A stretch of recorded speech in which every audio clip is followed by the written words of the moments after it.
Hello there friends, welcome back to another episode of Generation Films. My name is Alan. As someone who loves seeking adventure in the outdoors, as someone who loves nature, I view the environmental sciences and conservation as noble pursuits. But every now and then I'll talk to an individual who's in that field that has a very negative view of humanity and sees us as a plague on the earth. We even see it in the comment sections in some of our videos. Especially when I bring up the fact that humans are better than lesser races like the dolphinkin or wood elves. These self-hating misanthropes can only see the harm that humanity can inflict, but not all the greatness that we can achieve. Maybe somewhere along the way something broke them and they lost their faith and optimism about humanity.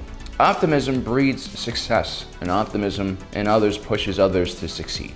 And so today we're going to look at 10 individuals who lost their faith in humanity and lost their way and became eco-terrorists in the pursuit of protecting Earth or the entire cosmos. Since humanity has embraced the free market, one of the more interesting side effects is the mass accumulation of a huge percentage of the Earth's wealth in the hands of a few individuals. We're not going to talk about the ethics about that. That's something we'll save for another video. Instead, I'm interested at what these individuals will do with this massive amount of resources. Whether you're Elon Musk or John D. Rockefeller, these individuals will have a profound impact on the rest of us. When so much wealth is concentrated in one person, it can lead to miraculous things that would never manifest itself in a competitive market. But at the same time, one person can waste a ton of resources by, pursuing their own vanity, for instance. Richmond Valentine, CEO of Valentine Corporations, is your typical computer genius who has maxed out his knowledge of the digital world, but has a lot of catching up to do when it comes to social interactions. He's never truly connected or understood humanity, and maybe that's because humanity has never really connected and reached out to him. But somewhere along the way, Richmond Valentine broke as a human being. He became disillusioned by mankind's ability to save itself from the destruction caused by overpopulation and global warming. At first, he tried to invent new technology with his resources or use it to push forward political policies that he saw were essential to saving the Earth from humanity's waste and pollution. But after facing one political roadblock after another, he decided to take a much more extreme route. He realizes he'll need to cull the population, and he does this through one of his telecom companies using specially made SIM cards that cause people to go rabid and attack one another. If you guys follow this channel, you'll know that I'm a huge ocean conservationist. The more we pollute and overfish our beautiful blue planet, the more it's going to drive dolphins to continue their attacks against humanity. And leading them will most likely be this idiot, Prince Orm Marius. He's an Atlantean, and he has a serious problem with humanity. So much so that he's dedicated his life to uniting all of the various underwater factions in a war against us, the surface. He's done a lot of messed up things to create tension between us dry folk and his wet folk, including creating false flag attacks to drum up the tension.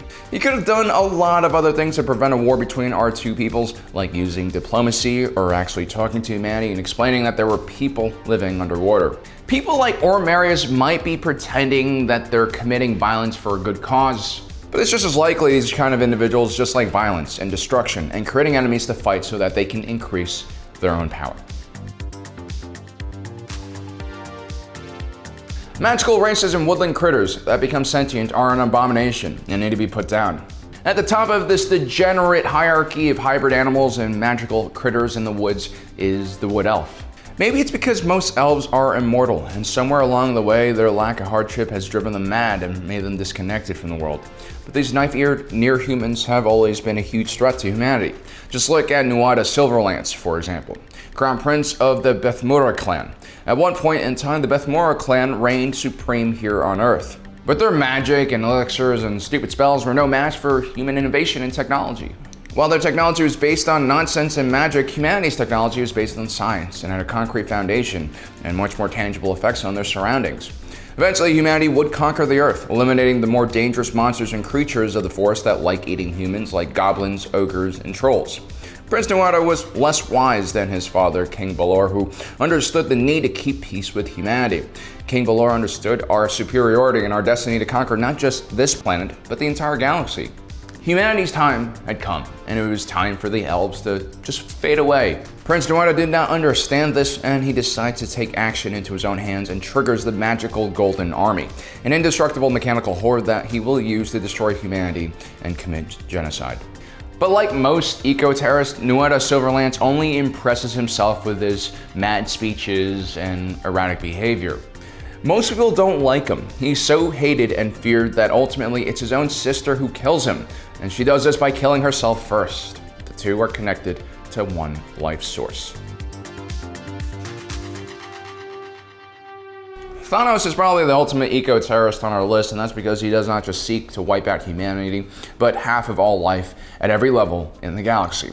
See, he grew up on the world Titan, which became overpopulated, and then experienced a societal cataclysm that left his entire species extinct. Thanos became the sole survivor of his entire incompetent race. In his grief, he wrongly assumed that the rest of the galaxy was just like his own failure of a race, that other people wouldn't be able to balance resources carefully and sustain continuous growth. And so Thanos' policy to use the Infinity Stones to destroy all of life seems like a simple way for a relatively stupid individual to create a goal or bring meaning to his otherwise empty life. And if you really think about it, Thanos' goal of having the entire population of the galaxy is not really a good solution for overpopulation at all. Eventually, populations would recover to their original levels and continue the cycle of overpopulation. Thanos would have fixed nothing. He would have just delayed the inevitable and committed genocide as well. What you'll notice a lot about the eco-terrorists on this list is that a lot of them are very powerful and capable people who usually don't have to answer to other people, so they become control freaks and obsessed with their own vision of the world or the galaxy. Our next individual is no different. Henry Ducard, or Ra's al Ghul. He was the leader of the League of Assassins. This was a shadowy international group that was responsible for occasionally culling humanity in order to achieve balance and make sure that human race would continue living. They apparently were responsible for burning London to the ground in 1666. They also brought the Black Plague to Europe, starting off the Dark Ages. They also were the ones who sacked Rome. But honestly, if you think about it, none of these events are associated to human growth and development. These were huge disasters that usually resulted in the loss of knowledge, resources, and a lot of lives. I mean, the Black Plague did kill so many people that it created labor shortages that did create positive outcomes for poor peasants who managed to survive. Anyway, the point is, Ra's al Ghul and his League of Assassins have taken on a job that no one ever asked them to do, and no one probably wants them to do. Ra's al Ghul's last plan was to steal a microwave emitter from Wayne Enterprises and use it to activate a terrible toxin that they put in the city's sewer system. Luckily, Batman and Jim Gordon managed to save the day and prevent millions of people in Gotham from killing each other. These kind of cult organizations are always problematic. Okay, so for any of you guys who haven't seen Tennant yet, because COVID destroyed our movie theaters, I'm gonna spoil it right now. So go away if you don't wanna be spoiled. The enemy in the movie is the future. We don't know exactly who it is in the future, but the whole movie is about individuals in the future hiring a Russian arms dealer, I know, how original, to secure some kind of algorithm machine that can destroy all life on our version of Earth. So the whole thing is, people in the future are pissed off at people in the past, us, because we weren't able to stop climate change, and so they're living with all the consequences. I guess they believe in the grandfather paradox, which states that you cannot kill your own grandfather because you already exist. It's like one of those old time travel rules. Everything else in the movie doesn't make that much sense, honestly. It's not his best work. Look guys, I love animals, especially dogs, they're the best. But the reality is, a human life will always be more important than an animal life. And most people will agree with that, except for the most extreme animal activists. In 28 Days Later, some sketchy research lab is attempting to create a new neurochemical that apparently inhibits anger and aggression. In order to properly introduce it to subjects, the researchers weaponize it by attaching this neurochemical to the Ebola virus. This new virus is then injected into primates for testing, but instead of calming them down, the virus mutates into the rage virus, otherwise known as the 28 Days Later virus that turns people into flesh-eating monsters. This makes gain-of-function research seem like a walk in the park. Now, obviously, these researchers are in the wrong, and the UK seems to be severely lacking regulations on scientific research.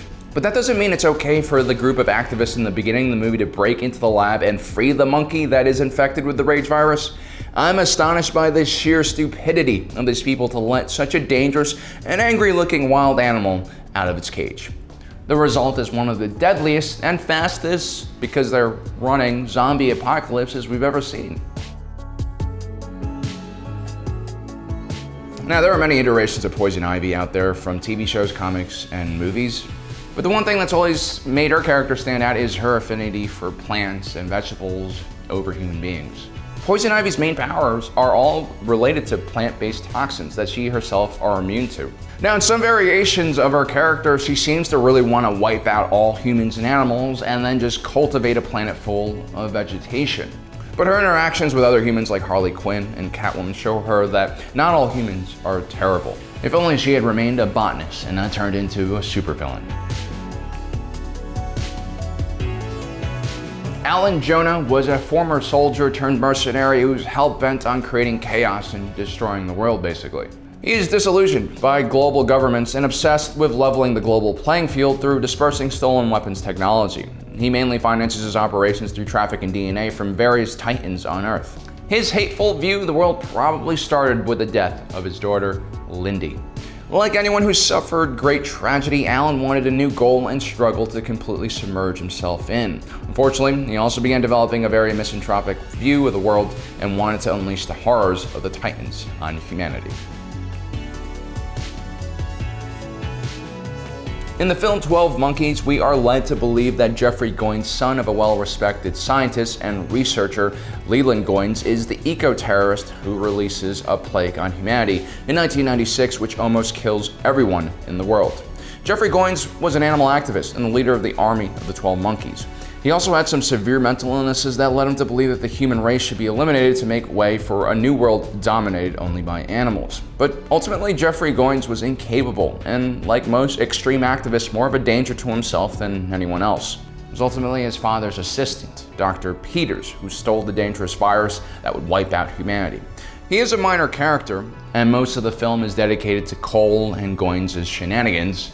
But nonetheless, he is responsible for one of the most heinous acts of eco-terrorism that humanity has ever seen. So there you have it, guys. Let's not forget, while we're trying to preserve our environment and protect the natural beauty of our world, that we should also protect humanity. Don't become eco-terrorists like Captain Planet and all those stupid kids. Anyway, let me know in the comment section below what you think about my list. I'm sure there are a bunch of other eco-terrorists out there that you'll want to inform our audience about. Also, don't forget to subscribe and hit that notification button down below so you don't miss out on the rest of our awesome content. As usual, my name is Alan, reminding you that life is a movie and you are the protagonist.